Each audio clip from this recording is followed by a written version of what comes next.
All right, we are looking at the Exodus in preparation for our study of Pentecost. What?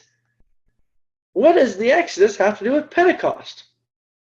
Well, many Christians, when you ask them, when was the first Pentecost? They say, well, it was the first Pentecost. That's when the Holy Spirit descended. Well, what's the name of the day? The Pentecost, what does that mean? Pentecosti imera, the 50th day. 50th day from what? And usually the Christian begins to realize that this is not a feast that began in Acts chapter 1 and 2, right? And 3. But this is a feast that goes back all the way to the Old Testament. So if we want to understand Acts chapter 2, the story of the Pentecost there for the Christians, we have to understand the Pentecost of the Old Testament, the first Pentecost, and that happened at Mount Sinai. But in order to understand the Pentecost at Mount Sinai when they received the law, we have to understand how and why they got there. So what we're going to do now is we're going to begin our preparation for our study of the Feast of Pentecost in the New Testament by looking at the Old Testament story of the Exodus that leads to the Sinai event. Okay, so that begins in Exodus chapter 1. So let's turn there. Exodus chapter 1. Exodus chapter 1. These are the names of the sons of Israel who came to Egypt with Jacob, each with his household, Reuben, Simeon, Levi, you know the list. 70 persons in all. Joseph was already in Egypt. Then Joseph died, and all his brothers, and all that generation. But the descendants of Israel were fruitful and increased greatly. They multiplied and grew exceedingly strong, so that the land was filled with them. They increased, multiplied. You should hopefully hear echoes of Genesis 1 there. Be fruitful, multiply, right? Verse 8. Now there arose a new king over Egypt who did not know Joseph. What does it mean to not know Joseph? This is a major theme in the Exodus story, to know. To know. In Hebrew, when you look at a Hebrew dictionary, as with all ancient languages, they have relatively few words compared to a modern language, which borrows from lots of different languages. English, of course, borrows from every language you can think of. But major sources for English: German, French, Gaelic, Latin, and of course a bunch of other languages. But so English has all of this extra vocabulary. And so in our dictionaries, we have a word in our dictionary and then a little paragraph explaining what its lexical range is. But when we look at a Hebrew word in a Hebrew dictionary, biblical Hebrew, Old Hebrew, you have one word and then you have a page or sometimes 2 to 3 pages of lexical range. So when you look at a word in the Bible, as you probably already know, especially in the Old Testament, something like the word to know has all sorts of different usages. Adam knew his wife and she conceived, for example. Here, he did not know Joseph. It's possible that he is simply has an intellectual black hole about this individual named Joseph. But it might also be that the author is hoping we'll understand a covenantal sense here. Remember, the Egyptians had a covenantal deal with the Israelites. They would let them dwell in the land of Goshen based upon Joseph's role as the right-hand man of Pharaoh. There was a covenantal deal there. There was a contract. But now the current Pharaoh seems not to be recognizing Joseph's former role. That's one interpretation you'll get among some commentators. It could also simply be he just doesn't know the history of his people. Who knows? Whatever the case may be, the concept to know is a major theme. I'll point it out to you in other places. Verse 9, and he said to his people, behold, the people of Israel are too many and too mighty for us. Come, let us deal shrewdly with them, lest they multiply, and if war befall us, they join our enemies and fight against us and escape from the land. Therefore they set taskmasters over them to afflict them with heavy burdens, and they built for Pharaoh store cities, Pithom and Ramesses. The word Ramesses is one of the words that's used by commentators to attempt to date these episodes. Ramesses, okay, one of the kings, Ramesses. Which one? We don't know for sure. In fact, what's interesting is archaeologists and Bible commentators and historians can't really figure out who this guy was. They've done the best they can to try and figure it out, and we cannot, without a doubt, name Pharaoh, which is quite ironic, or possibly intended, as we read this book, which is the book of the names. The book of Exodus in Hebrew, if you look at the first verse there, says, "These are the names of the sons of Israel." The name for this book in Hebrew is, "These are the names." These are the names. And of course, you know, as you read this book, that the theme of the name is very important. In fact, it's in this very book, chapter 3, verse 14, that the name of God will be revealed. And so it might be intended, remember, throughout the biblical story, to have your name remembered or your name forgotten is a major, major issue, right? So again, maybe intended there, but the Ramesses might be our little historical relic of the period. Maybe someday they'll get it nailed down. But the more they oppressed, the more they multiplied, and the more they spread abroad, and the Egyptians were in dread of the people of Israel.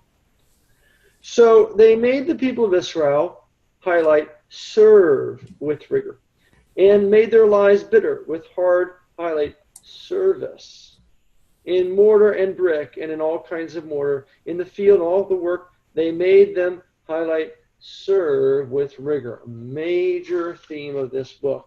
So we're already seeing, as you've seen a lot of books, the Bible like this, the author is kind of preloading in the critical ideas and themes that we're going to see worked out throughout the book. Certainly the concept of service. Whom will Israel serve? Major question throughout this book. And this is not talking about, as we might think, as good political Americans, about political service, about will they serve Pharaoh. The real question is, will they serve the God of Abraham, or will they serve the gods of the Egyptians? That is what this book is about. Unfortunately, most people's understanding of this book is governed more by Hollywood versions of this story than the actual text. Verse 15. Then the king of Egypt said to the Hebrew midwives, one of whom was named Shiphrah, and the other Puah, when they serve as midwife to the Hebrew, when you serve midwife to the Hebrew women, and seat them upon their birth stool, if it is a son, you shall kill him, but if it is a daughter, she shall live. But the midwives feared God and did not do as the king of Egypt commanded them, but let the male children live. So the king of Egypt called the midwives and said to them, "Why have you done this? And let the male children live." The midwives said to Pharaoh, "Because the Hebrew women are not like the Egyptian women, for they are vigorous and are delivered before the midwife comes to them." So God dealt well with the midwives, and the people multiplied and grew very strong. So you can see whenever the king is trying to oppress them, then somehow they slip through his grasp. And because the midwives feared God, he gave them families. Then Pharaoh commanded all his people, "Every son that is born to the Hebrews you shall cast into the Nile, but you shall let every daughter live." St. Ephraim, in his commentary on Genesis, and he's the most important patristic commentary on the book of Genesis, the most thorough, the closest we get to a verse-by-verse commentary among patristic commentaries on the book of Genesis, says that what we're seeing here in the story of Israel was prefigured, foreshadowed in the life of Abraham, who, when he went into Egypt feared for his life that they would kill him, but let Sarah live. Right? They would kill the males, but keep the women alive. This is what an oppressing nation does to another nation, right? Wipe out the men, take the women and children captive. Chapter 2. Now, a man from the house of Levi went and took to wife a daughter of Levi. The woman conceived and bore a son, and when she saw that he was a goodly child, she hid him 3 months. 3 is complete in the Bible, so 3 months. You can't hide him anymore. And when she could hide him no longer, she took for him a basket made of bulrushes and daubed it with bitumen and pitch. And she put the child in it and placed it among the reeds at the river's brink. Now, the story might not remind you of a story in Genesis from the English, but in the Hebrew, it certainly would remind you of something. And let me just remind you of a few details here. Have you remember anything being daubed with bitumen and pitch so it would float in the water? All right. Well, you remember anyone who, through that individual, God would save humanity, who might be floating in such a thing daubed with bitumen and pitch? Of course, you're thinking of Noah, right? Well, the same thing here. The word here for basket in your translation, verse 3, the word basket in the Hebrew is teva. Teva. And that is the very same word that is translated as ark back in Genesis chapters 7 and 8. So you can see how the author is hoping you're going to hear a connection here, which now that I point that out to you, you can obviously see the importance.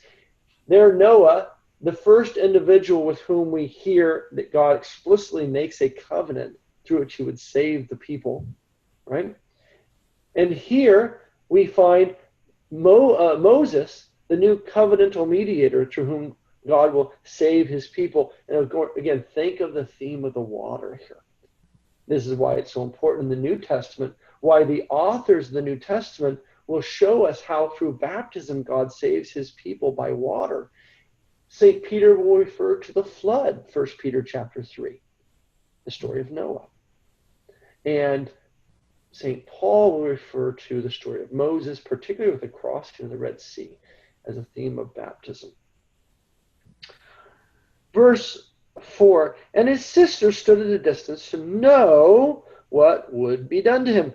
Now the daughter of Pharaoh came down to bathe the river, and her maidens walked along the river. She saw the basket among the reeds and opened it. She sent them to fetch it. When they opened it and she saw the child, and lo, the babe was crying, she took pity on him and said, "This is one of the Hebrews' children." Then his sister said to Pharaoh's daughter, "Shall I go and call you a nurse from the Hebrew women to nurse the child for you?" And Pharaoh's daughter said to her, "Go." So the girl went and called to the child's mother. And Pharaoh's daughter said to her, "Take this child away and nurse him for me, and I will give you your wages." So you can see again, whatever Pharaoh does is obviously foiled by God here. We find here now, Moses, the one through whom God is going to save his people, is now not only saved by the king's edict, but even saved by his own household and is going to be paid for, right, in his nursing. So the woman took the child and nursed him. And the child grew, and she brought him to Pharaoh's daughter, and he became her son. And she named him Moshe, for she said, "Because I drew him out of the water." Moshe in Hebrew is this is a masculine participle, Moshe, drawn, he who is drawn from the water. You get the S on the end, Moshes, and then again, eventually just Moses in the English, to make it masculine in the Greek. Any word, any name in Hebrew or Aramaic that ends in an A sound, a, that sounds, if it's a name for a person, that sounds feminine in Greek. It doesn't sound feminine in Hebrew, but in Greek, that's a feminine ending, typically. And so what they did was, when they take these names that are transliterated into the Greek in the Septuagint, they throw an S on the end, which makes it behave nicely as a Greek masculine. So this is where you get Moshe. Moshe becomes Moshes.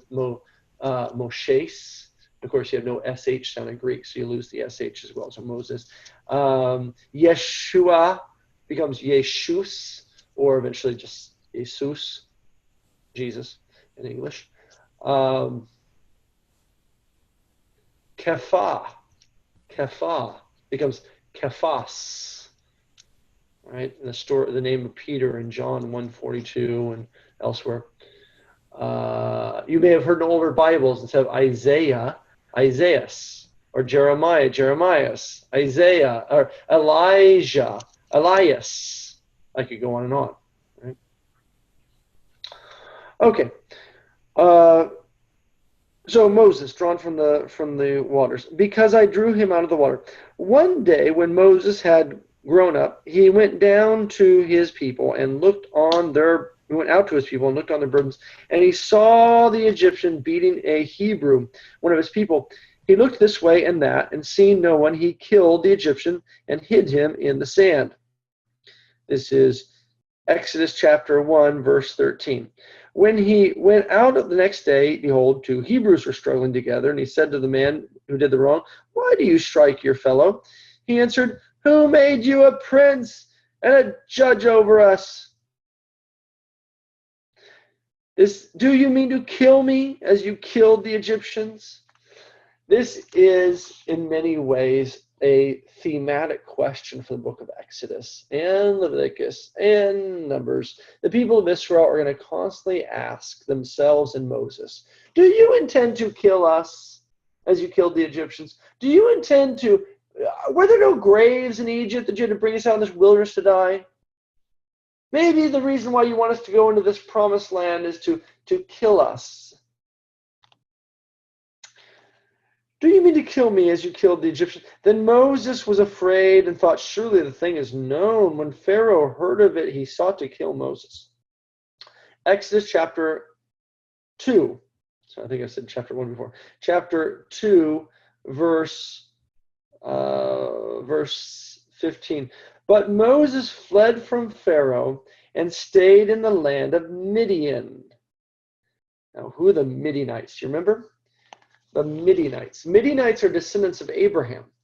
When Sarah died, Abraham married another woman, Keturah.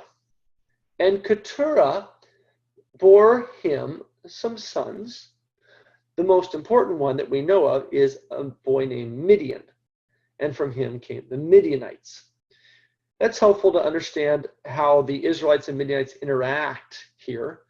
They obviously they work together somewhat, and you find in other places in salvation history in the Old Testament places where they interact, or a reference to that fact that they are descendants of Abraham.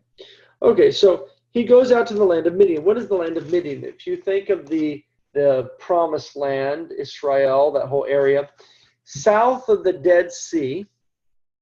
Think of the Dead Sea. South of the Dead Sea, down into the Sinai Peninsula, that area between the Sinai Peninsula and the Dead Sea, that's the region where the Midianites dwelt. They were a nomadic people dwelling out there with the Ishmaelites as well. The Ishmaelites and the Midianites dwelling there in the southern part of the Dead Sea area, and then also slightly off to the right, off to the east. They intermingled with the Moabites in that region as well, and the Edomites. Okay, so he goes to the land of Midian. And he sat down by a well. Now, if you don't hear wedding bells in your ear, you haven't read Genesis enough times. When someone sits down by a well, you know they're getting hitched. Something's about to happen. So the well, think of the well near or where Isaac's wife was found. Remember, Elias was sent to the house of Laban. He found at least the house of his ancestors. He found Rebekah there by a well. Remember with the whole story with the camels? And then the next time, Jacob goes back now to the house actually of Laban. And then he sees Rebekah at a well, right? And so the same thing here. He sits down by a well. A well is a place of fertility, of life. Think of this dry, hot, arid, sandy, desolate region. Where there's a well, there is water. And where there's a well, you also have social activity. So this is a place where you're going to have some social activity. Of course, one of the most important social activities is marrying your kids off. So now the priest of Midian had 7 daughters. Oh, I couldn't see that one coming. And they came and drew water and filled the troughs to water their father's flock. The shepherds came and drove them away. These are other local shepherds, but male shepherds, of course. But Moses stood up and helped them and water their flock. He's been trained in the Egyptian court. This guy knows how to swing a stick. When they came to their father, Reuel, this is Reuel, also known as Jethro, he said, "How is it that you have come to so soon today?" They said, "An Egyptian delivered us out of the hand of the shepherds, and he even drew water for us and watered the flock." He said to his daughters, "And where is he?" I got 7 daughters to marry off, and you let this boy go? Where is he? Why have you left the man? Call him that we may eat bread. Quickly, please. Maybe I can marry a couple of you off to him. So look at this beautiful story here. This shows you the chiastic structure of salvation history. At the tail end of the book of Genesis, there is Joseph with his brothers when they're out shepherding their flock, right? Joseph goes out, his brothers are shepherding, and they grab him and throw him into a well, right? But it's empty. Here we find, so there's the story of the well, right? And then what do the Israelites, what do his brothers do? They go and eat without him, it says. Well, they left him in this empty well. And then eventually they sell him there into Egypt, right? And you even have the story of the Midianites there, Midianites and Ishmaelites. They sell him into Egypt. And it's because of Joseph then that all of Israel are brought safely into Egypt. The sons of Israel brought into Egypt. Now what we're going to find is a reverse of all of that. Moses, the new mediator, the new Joseph in a certain sense, is going to lead the people of Israel, the sons of Israel, out of Egypt. And how does the story begin? At a well, but now full of water, not male shepherds, but female shepherds, not without eating, but now he's going to be fed. The details go on, but we don't have time to look at all of these rich images. So they call him, Moses was content to dwell with the man, and he gave Moses his daughter Zipporah. She bore a son and called his name Gershom, for he said, "I have been a sojourner in a foreign land." Verse 23, this is Exodus chapter 2, verse 23. In the course of those many days, the king of Egypt died, and the people of Israel groaned under their bondage and cried out for help. And their cry under bondage came up to God, verse 24, and God heard their groanings, and God remembered his covenant. Remembered his covenant. You should be reminded of the story of Noah. The story of Noah. We've already seen a Noah theme with the ark and the basket, but now remembered. When last time we heard about God remembering, that was back in Genesis chapter 8, verse 1. God remembered his covenant, remembered Noah. He remembered his covenant with Abraham, with Isaac, and with Jacob, and God saw the people of Israel, and God knew. Now, I don't know any translation that doesn't mess this one up. Every translation tries to fix the Hebrew. And God knew their condition, the RSV has. God knew their situation. God knew the problems they were facing, whatever. The translators try to throw something in there to try and make it sound better. But what they've done is they've taken the legs out from underneath the theme. God knew. The Hebrew ends right there. God knew. When does God know? God knows. This is a reference to his relationship. to his people through their covenant. Will the people know and remember their covenant, or will they forget? God knows his covenant. God is faithful. God remembers. Remember what God promised Abraham in Genesis 15. He said, your offspring will be slaves in a foreign land. But after 400 years, I'm going to bring them out of there. Right? So God remembered his promise to Abraham, his covenant to Abraham. Chapter 3. Moses was keeping the flock of his father-in-law, Jethro, the priest of Midian, and he led his flock to the west side of the wilderness and came to Horeb or Sinai, same place.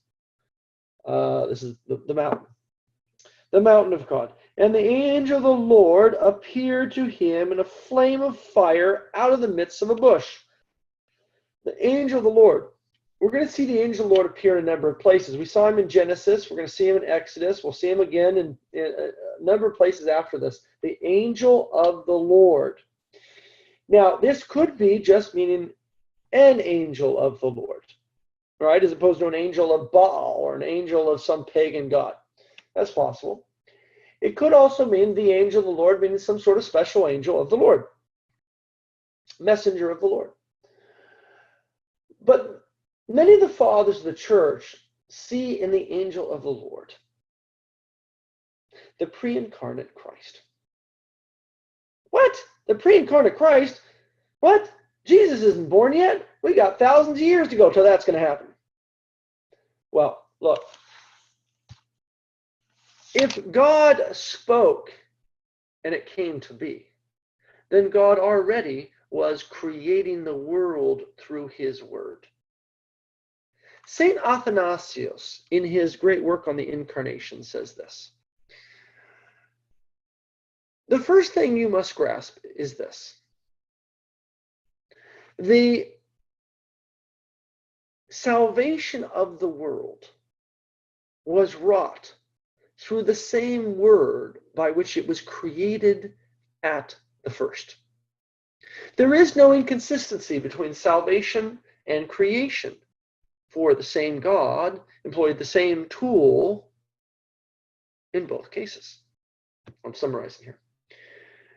So if we're going to understand the Old Testament the way the New Testament authors understood it, we have to understand it in light of the theme of the Word. God created the world through his word. His Son was obviously active in all of eternity, right? In the creation already. In Genesis 1, we hear this. John tells us this. The Word was with God. The Word was God. All things were created through him. And the Word was made flesh and dwelt among us. And so the fathers of the church, looking back in the Old Testament, see that whenever God, the Father, is working in salvation history, either creating or recreating, that is saving, restoring salvation, or creation, it is through his word, the pre-incarnate word. And that pre-incarnate word, according to many of the fathers, appears in what we call the angel of the Lord. Now you might say, wait a minute, are you saying Jesus is an angel? I know a Jehovah's Witness that said something like that. No, I'm not saying that. What you have to do is understand the word angel in English is a we have a very small lexical range for that one, as we talked about lexical ranges already, right? Angel in English, for someone, you say, what is an angel? It's this kind of bodiless thing that flies back and forth between God and people. Okay, what does the word angel mean? You ask somebody. Well, I don't know. It's that bodiless thing that flies between. Okay, so what is angel? Angelos in Greek means the messenger. It just means messenger. In Greek, if I gave you something, a message, and told you send it and bring it to somebody, you'd be called the angel, the messenger.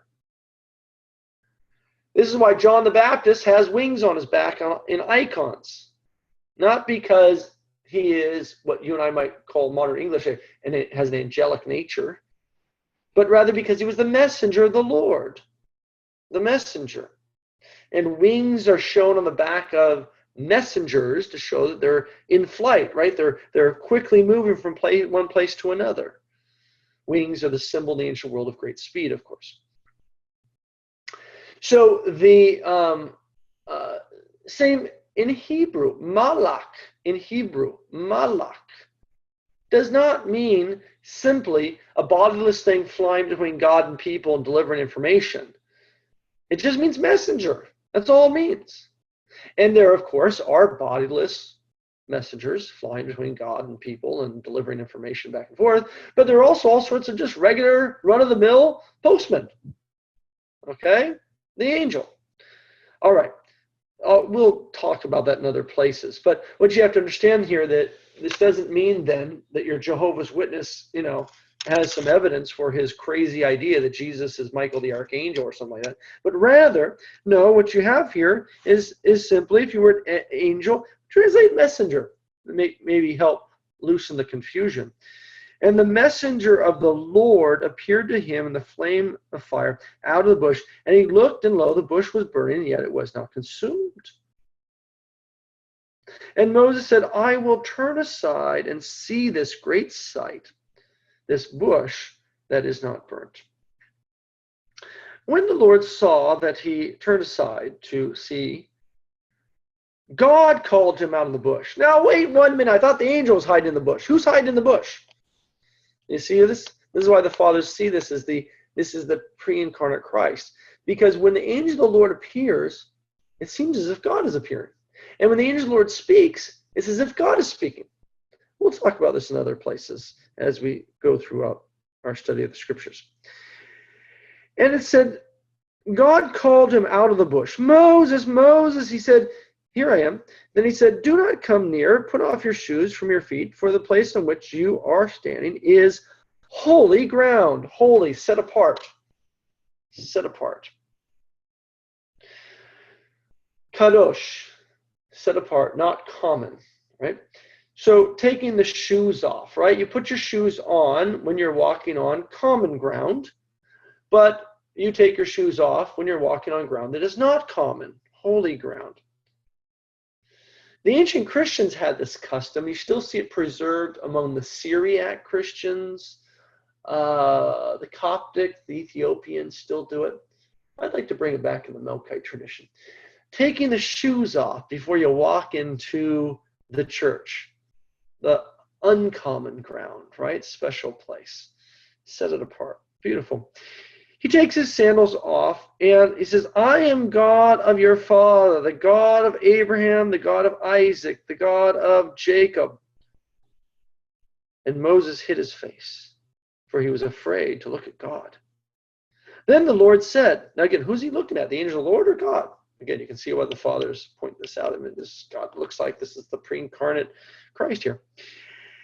Then the Lord said to him, I have seen the affliction of my people who are in Egypt, and have heard their cry because of their taskmasters. And I know their sufferings, and I have come down to deliver them. I have come down to deliver them. It's not Moses. It's going to be God's going to do it. I have come down to deliver them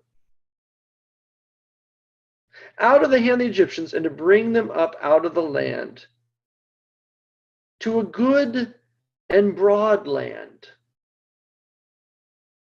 Right now they're enslaved, and now they're going to come to a place where it's open, broad, flowing with milk and honey. Well, that would be kind of messy, wouldn't it? Can you imagine trying to walk through a place like that? Sticking to your feet, and honey gets everywhere. And then the milk, it would certainly go sour, the flies. So what does it mean, flowing with milk and honey? You got to go back to the agrarian culture. For these people, these are shepherds, right? When does milk flow from the flock? Today we buy it in a carton from the grocery store. But milk is something that the ancient people got from the flock, right? You went out and it was daily. You want milk? Go out and get the milk. So, but when does a mammal flow with milk? Only after it has borne offspring. So a land flowing with milk is a land in which the flocks are fertile. Now, when are flocks fertile? And then flowing with milk, when there is good grass, right? Good plant life. And that image is also given to us here in the flowing with milk and honey, right? Honey is almost like the parallel to milk, right? Where do you get honey? Well, we steal it from the poor little bees who have collected it all their life, right? They fly around from flower to flower, and they smell the nice smell of the flower. They go zero in there, and they brush around on the pollen, and then they go from flower to flower, fertilizing, not knowing that they're doing this, of course. But in the process, they get their little tongue down in there, and they suck up one little drop of sugar water that the flower produced to bait them to get in there to pollinate the flower, right? And then they go back to their hive, and they store it up, and then we take it from them. So a land flowing with honey is a land that is filled with plant life, abundance of plant life. And so you can imagine the image for the Israelite, right? They're thinking of almond trees. They're thinking of date palms. They're thinking of pomegranates, grapevines, etc., etc. Flow with milk and honey up to the place. Look at the word there, to the place of the Canaanites. The RSV does a nice job of preserving the Hebrew text. The land, Eretz, yes, land full of milk and honey, but the place of the Canaanites, Mikom, the place of the Canaanites, the location where they happen to be. This is not the land of the Canaanites. This is the land of Abraham. It was promised to him back in Genesis, you recall. In Genesis 14, God told Abraham, walk north, south, east, west, as St. Ephraim says, blessing the land and the sign of the cross. And so Abraham was given this land. And now his people are returning to it. It's the place that happens to dwell the Canaanites and the rest. Now, behold, the cry of the people of Israel has come to me. I have seen the oppression with which the Egyptians oppressed them. Come, I will send you to Pharaoh, that you may bring forth my people, the sons of Israel, out of Egypt. You can hear the Joseph imagery here, right? The reversal of Joseph. But Moses said to God, who am I that I should go to Pharaoh and bring the sons of Israel out of Egypt? Exactly, Moses. Who do you think you are? You're not going to do it, Moses. God already said he's going to do it. You're not going to bring them. God's going to bring them out, and you go get the job done, right? Who's at work here? God is at work through Moses. Moses realizes his inadequacy, and God says to him, reminds him, I know you're inadequate. He said, but I will be with you. Now, the Hebrew is extremely rich here, but I will be. I will be. Do you see that? I will be. I will be. This is the word that we're going to see in a couple verses in the divine name, Ehyeh. I will be, or I am. You could translate this, I will be with you, or I am with you, however you want to do it. But I want to make sure you do is you get the connection of this verb here. I am with you.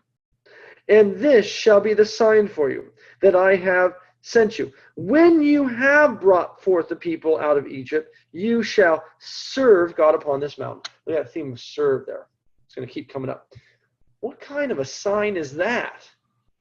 Right? You mean after I got here with the people, then I'm going to know you did it? Well, of course I'm going to know you did it, but I need the sign now so that I'm have the confidence to go in there and do it. Right?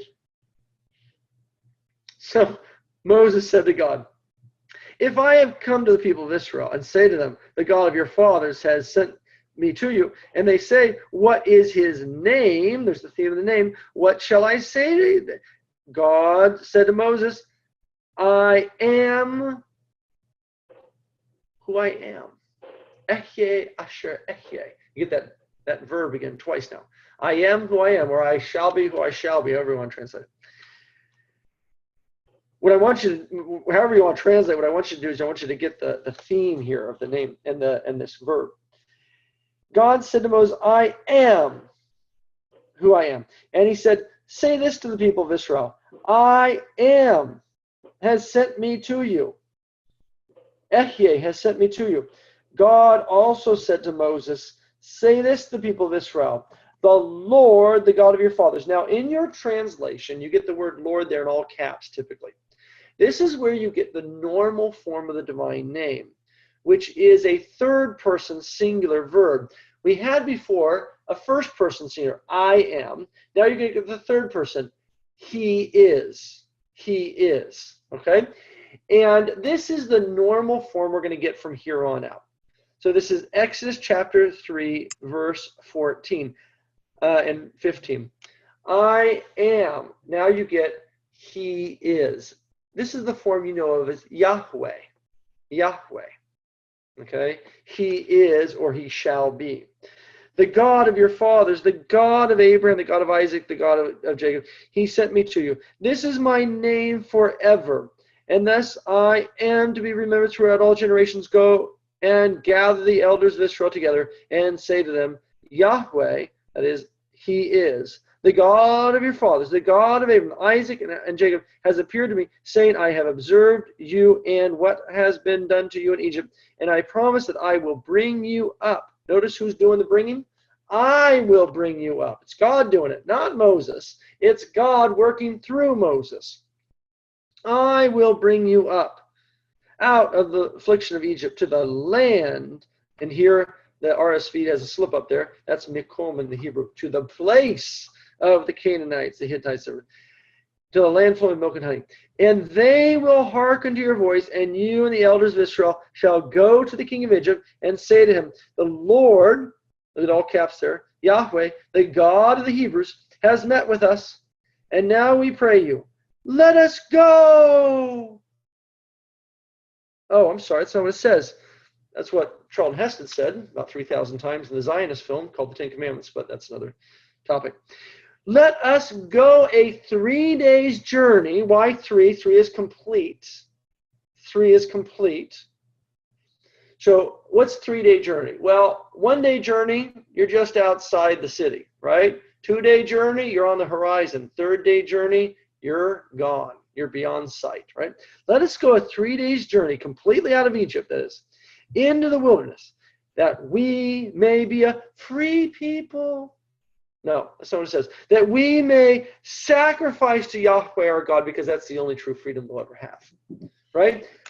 We're talking about a spiritual exodus, not a political exodus.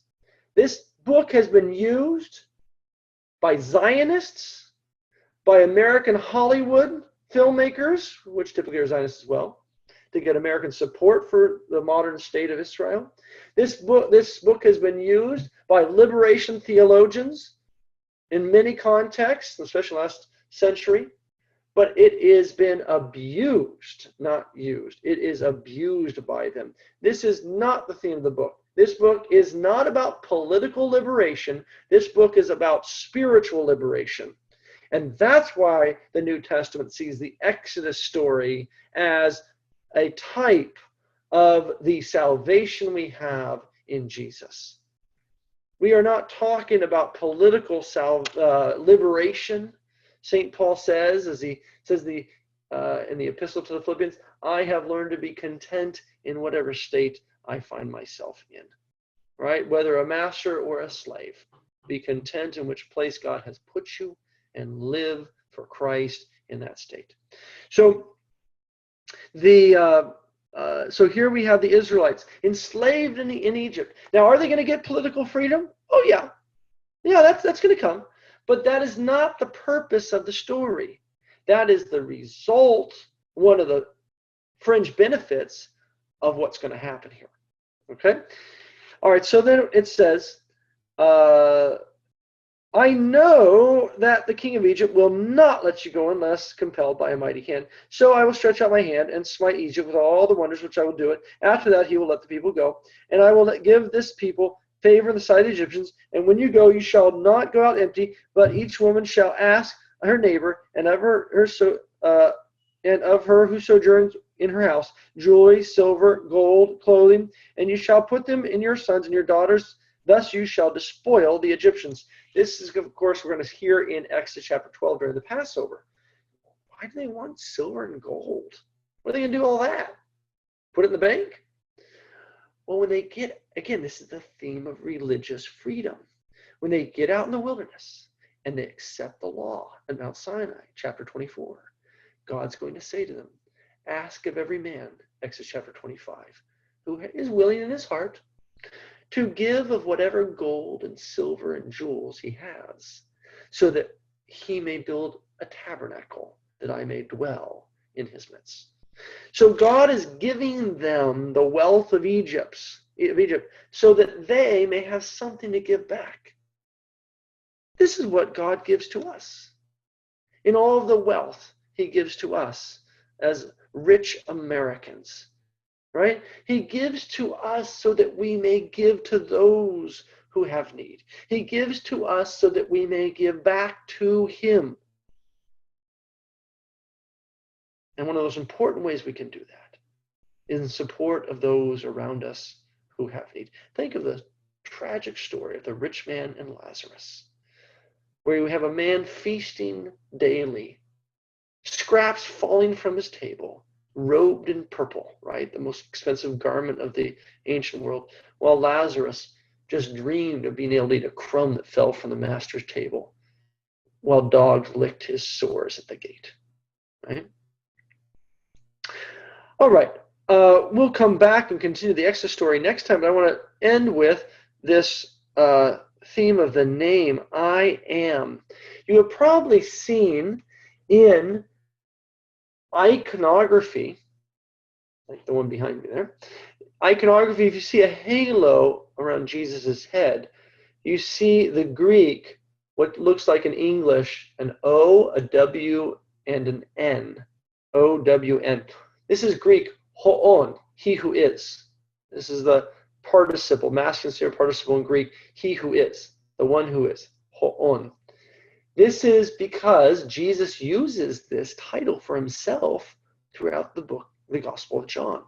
Over and over, Jesus says, egoimi hoon.